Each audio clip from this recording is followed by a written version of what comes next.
चलो बच्चों सुनो, पहले इस क्वेश्चन की खासियत समझ लो। यहां ध्यान दो। इस क्वेश्चन की खासियत पहले समझ लो कि ये क्वेश्चन है ना, एक्चुअली पहले से तैयार किया गया है, बराबर। लेकिन वार्षिक हिसाब तैयार करने के बाद मालूम पड़ा है कि कुछ एंट्रीज जो है ना वो बाकी रह गई हैं, बराबर। कुछ समायोजन की असर देना बाकी रह गया है, तो जिसके वजह से ये गलत वार्षिक हिसाब हो गया है। अब इसको हमें क्या करना है, सुधार करके सही वार्षिक हिसाब तैयार करना है, बराबर ना। तो इसमें गलतियां क्या हुई हैं आगे हम लोग पढ़ेंगे। इसमें गलती यह है कि पहली बात, व्यापार खाता, लाभ हानि खाता और लाभ हानि वितरण खाता तीनों एक ही में बना दिया हुआ है। व्यापार खाता की एंट्री, लाभ हानि खाता की एंट्री, लाभ हानि वितरण खाता की एंट्री सब एक में कर दिया हुआ है, बराबर। और कुछ समायोजन भी लिखना बाकी रह गया है, तो जिसकी वजह से ये सवाल क्या हो गया, गलत हो गया है। अब हमको क्या करना है, इसको सुधार करके सही करना है। तो चलो पहले आप लोग समायोजन देखो। पहला समायोजन है बच्चों, आहरण पर 5% ब्याज गिनना बाकी रह गया। फिर पूंजी पर 5% ब्याज गिनना बाकी रह गया। तो पूंजी देखो आपको ऊपर दिख रहा होगा, धारा का 1,60,000 और मीरा का 1,20,000, ठीक है। तो उस पर टिक कर लेना हमको समायोजन नंबर 1। नंबर 2 बच्चों, मकान पर 10% घिसाई गिनिए। आप देखो संपत्ति में मकान दिख रहा है आपको, संपत्ति में मकान दिख रहा होगा, उस पर टिक कर लो नंबर 2। वेतन ₹400 पूर्व दत्त है। इधर आ जाओ दूसरे वाले पेज पे, आपको वेतन दिख रहा होगा नीचे एकदम, वेतन पे टिक कर लो नंबर 3। नीचे से तीसरा दिख रहा होगा आपको। उसके बाद चौथा, विनियोग पर 800 ब्याज मिलना बाकी है। आप संपत्ति में देखो आपको विनियोग दिख रहा होगा, संपत्ति में देखो आपको विनियोग दिख रहा होगा, उस पर टिक कर लो नंबर 4। फिर नंबर 5 बच्चों, डूबत ऋण अनामत 1200 रखना है। कहीं देनदार दिख रहा होगा लास्ट में आपको संपत्ति में, उस पर टिक कर लो नंबर 5। और उधार खरीदी लिखना बाकी है। कहीं लेनदार दिख रहा है आपको, लेनदार दायित्व में, लेनदार पे टिक कर लो नंबर 6। खरीदी जो होती है ना वो लेनदार के पास से की जाती है। और सुनो, आपको खरीदी भी दिख रहा होगा, बेचे माल की लागत, दूसरा वाला पेज पढ़ना पलटो, बेचे माल की लागत, उसके कोष्टक में लिख दो खरीदी। बेचे माल की लागत मतलब क्या होता है, खरीदी, उस पर भी टिक कर लो नंबर 6। ठीक है बच्चों, तो चलो स्टार्ट करते हैं। जो एंट्री जहां पे आएगी वहां पे लिखेंगे और समायोजन को सॉल्व करते हुए सवाल पूरा करेंगे। तो सबसे पहले है बेचे माल की लागत कीमत, मतलब वो क्या है, खरीदी। बेचे माल की लागत कीमत का मतलब आपको क्या समझना है, खरीदी। तो मैं यहां पे लिखूंगा, व्यापार के उदाहरण लिखूंगा ना, यहां पे लिखेंगे बेचे माल की लागत, बेचे माल की लागत, और कोष्टक लिख दो खरीदी। ये क्या हो गया, खरीदी। कितना दिया है, 4,64,000, 4,64,000। और खरीदी कितना लिखना बाकी है, देखो तो 1,600 लिखना बाकी है। तो इसमें जोड़ देंगे, प्लस लिखना बाकी खरीदी, लिखना बाकी खरीदी, 1,600 जोड़ दो, 4,65,600। ठीक है, चलिए। उसके बाद बच्चों ऑफिस खर्च है। सुनिए, ऑफिस खर्च कहां आएगा लाभ हानि के उधार में, ऑफिस खर्च तो हमारा खर्चा है ना, उस पर कोई समायोजन नहीं है, तो डायरेक्ट लिख दो ऑफिस खर्च कितना है, कोई समायोजन नहीं है तो 80,000 लिख दो। नेक्स्ट, शोरूम का भाड़ा, ये भी खर्चा है, यहां आप लिख दो शोरूम का भाड़ा कितना दिया हुआ है, 10,000। नेक्स्ट, पैकिंग खर्च, ये भी उधार में आएगा,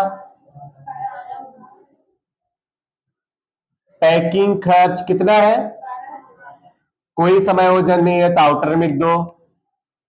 उसके बाद डूबत ऋण, इस पर भी कोई समायोजन नहीं है ना, ये भी आउटर में लिख दो। डूबत ऋण कितना है? 8,000। नेक्स्ट, इस पर भी कोई समायोजन नहीं है। कितना प्यारा क्वेश्चन है। विज्ञापन खर्च कितना? 14,000। नेक्स्ट, ये भी यही आएगा। अब बोलो,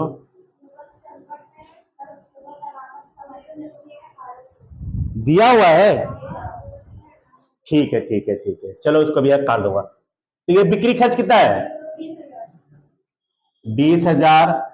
1 मिनट, डूबत ऋण पर समायोजन था, मतलब देनदार पे समायोजन है ना, देनदार पे, तो देनदार पे समायोजन है तो डूबत ऋण पे भी समायोजन आएगा ही, वो हमारा रह गया था। तो पहले मैं यहां पे देनदार लिख देता हूं। देनदार संपत्ति में कितना दिया है? 56,000 दिया है। देनदार संपत्ति में दिया है 56,000 और डूबत ऋण अनामत कितना है उस पर? 1200। माइनस होगा ना, माइनस डूबत अनामत, माइनस डूबत अनामत कौन सा? समायोजन वाला। 1200 माइनस करो, 54,800। समझो, रूल आपको पता होगा, वहां जो माइनस होता है वो यहां डूबत ऋण में क्या होता है? प्लस। तो अब मैं आप लिख रहा हूं डूबत ऋण तलपट वाला कितना दिया है? 8,000। 8,000 में डूबत अनामत समायोजन वाला क्या होता है? जुड़ता है, प्लस डूबत अनामत कौन सा? समायोजन वाला 1200, आउटर में 9,000। देखो वैसे तो इसका लंबा सा होता है, पहले डूबत तलपट का, फिर डूबत समायोजन का, फिर डूबत अनामत समायोजन का, माइनस डूबत अनामत तलपट का, लेकिन इसमें ये दो ही चीज दिया है तो बस दोनों को जोड़ करके लिख दो, पूरा फॉर्मेट लिखने की जरूरत नहीं है। ठीक है, चलिए उसके बाद कौन सा खर्च है? बिक्री खर्च हो गया। वित्तीय खर्च, मैं यहां जगह छूटा हुआ तो यहां लिख दे रहा हूं, वित्तीय 6,000। नेक्स्ट, ये भी लाभ हानि के उधार में आएगा। फुटकर खर्च 16,000। नेक्स्ट, वेतन लाभ हानि के उधार में कितना है?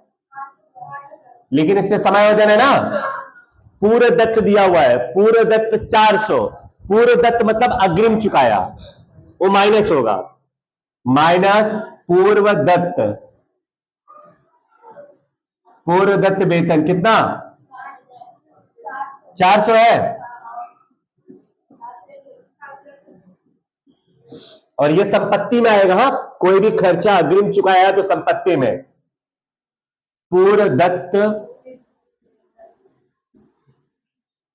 वेतन कितना? 400। नेक्स्ट, कर बीमा, ये भी लाभ हानि के उधार में आएगा। कर बीमा कितना? नेक्स्ट, मकान शुद्ध, वो तो गलत है, वो तो गलत है। हाँ, बिक्री जमा में आएगा, कोई समायोजन नहीं है। कितना है बिक्री?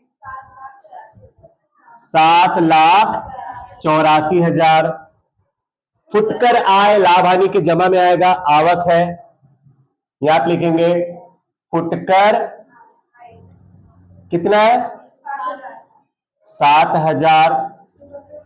डूबत ऋण वापसी, ये भी हमारा आवक है, हमारा लाभ है, डूबा हुआ पैसा वापस आ गया, यही आएगा। डूबत वापसी कितना? चलिए, अब व्यापार खाता और लाभ हानि खाता वाला पूरा हो गया। अब आ जाओ आप पक्की तलपट में। सबसे पहले आपको दिया हुआ है पूंजी। पूंजी आता है बच्चों व्यापार खाता के जमा में, यहां पे लिखेंगे 1,416 शेष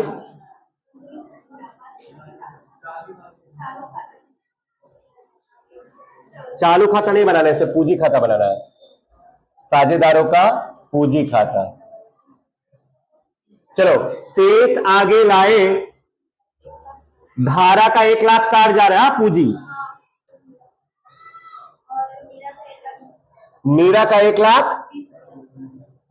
अब सुनो, इस पर पहला समायोजन है, पूंजी पर 5% ब्याज गिनना है। यही पे आएगा, जहां पर पूंजी है वहीं पर उसका ब्याज आएगा। यहां आप लिखेंगे 31/3/17 पूंजी पर ब्याज। बच्चों 1,60,000 का 5% कितना होगा? 8,000। फिर 1,20,000 का, अच्छा यहां जमा में है तो लाभ हानि वितरण के उधार में आएगा, पूंजी पर ब्याज।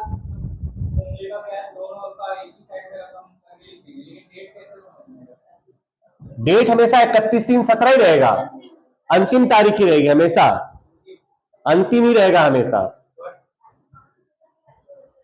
वर्ष जैसे जो भी यहां पे होगा, तुम लोग का तो लगभग 31/3/24 आएगा शायद, क्योंकि 23-24 में हो ना, तो उसके हिसाब से वो लोग डेट कुछ भी हो, जैसे 1/4/23 अगर शुरुआत की तारीख है तो 31/3/24 अंतिम तारीख होगी।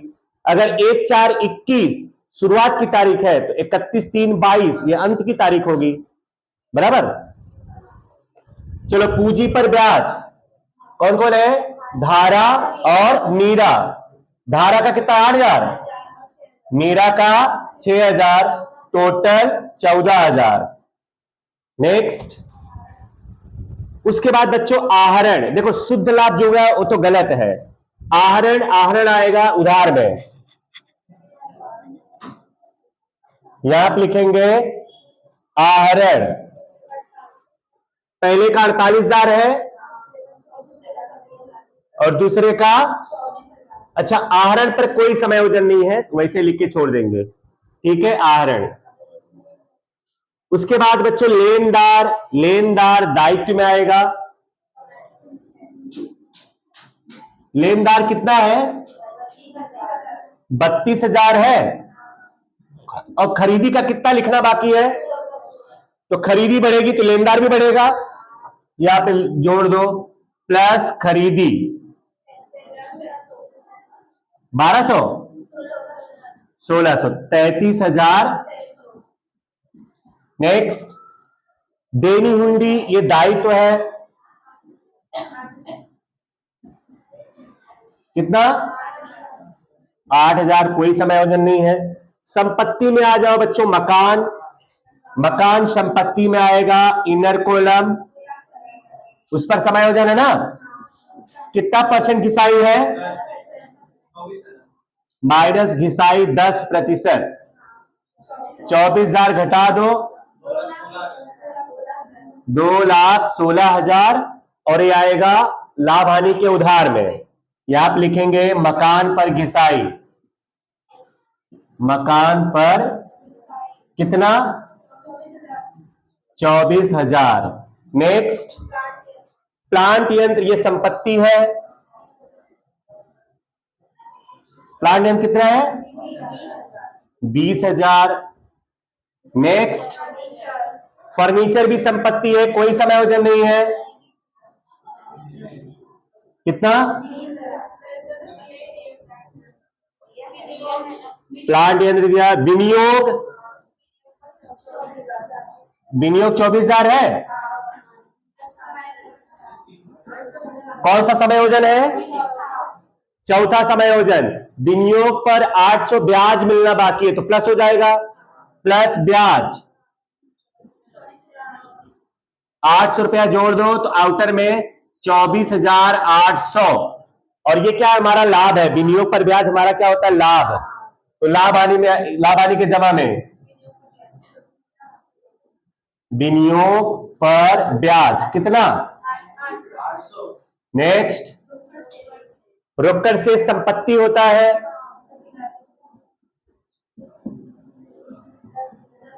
$10,000। उसके बाद बैंक से ये भी संपत्ति है, कितना है?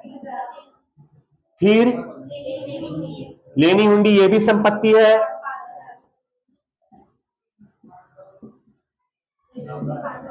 लेनी हुंडी। बहुत बढ़िया। चलो अब देखते हैं कि कौन सा समायोजन बाकी है।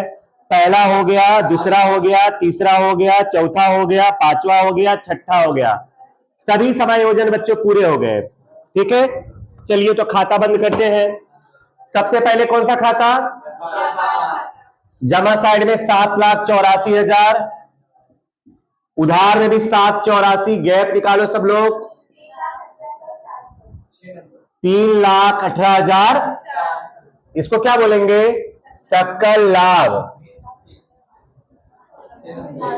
सकल लाभ कहां लिखते हैं? लाभ हानि खाता के जमा में, यहां लिखेंगे सकल लाभ 3,18,400। चलो लाभ हानि खाते के जमा साइड का टोटल करो, जमा का ही ज्यादा है। 3,27,200, यहां पे भी 3,27,200, गैप निकालो। 1,26,400 का गैप आएगा। बाकी के लोग भी करके चेक कर लेना। 1,26,400, इसको बोलेंगे शुद्ध लाभ। ठीक है बच्चों, और शुद्ध लाभ कहां लिखते हैं? लाभ हानि वितरण खाता के जमा में। शुद्ध लाभ आएगा 1,26,400। चलो जोड़ो, 1,26,400 ही आएगा। इधर भी टोटल 1,26,400, और गैप कितना आएगा? 1,12,400। इसको क्या बोलेंगे? वितरण पात्र लाभ। वितरण पात्र लाभ। धारा और मीरा में लाभ हानि का प्रमाण नहीं दिया है ना, तो समान प्रमाण में बांट दो। 3:2 दिया है, ठीक है, तो 3:2 में बांटो। 1 मिनट, 3:2 दिया है, तो 3/5 और 2/5। 3/5, 2/5 कितना आएगा? 67,440, 44,960। और ये वितरण पात्र लाभ की दूसरी एंट्री आती है पूंजी खाता के जमा में, यहां लिखेंगे 31/3/17 वितरण पात्र लाभ। ध्यान दो बच्चों, 67,440, 67,440 और 44,960। चलो अब जोड़ो, धारा का जमा साइड का टोटल करो। धारा का 17,000, 1,60,000 तो पहले का ही है। पहले का 2,35,000, 2,35,440, उधार में भी 2,35,440, गैप 48,000 घटा दो, 1,87,440। अब उसका टोटल करो, 1,70,960। इधर भी 1,70,960, गैप 1,46,960। 31/3/17 शेष आगे ले गए। पता है ना कहां आएगा वो? दायित्व में, धारा और मीरा। धारा का 1,87,440 और उसका 1,46,900, जोड़ो 3,34,400। चलो अब जोड़ो पूरा, 3 लाख, उधर का, ठीक है। धन्यवाद बच्चों, लिख लो, लिख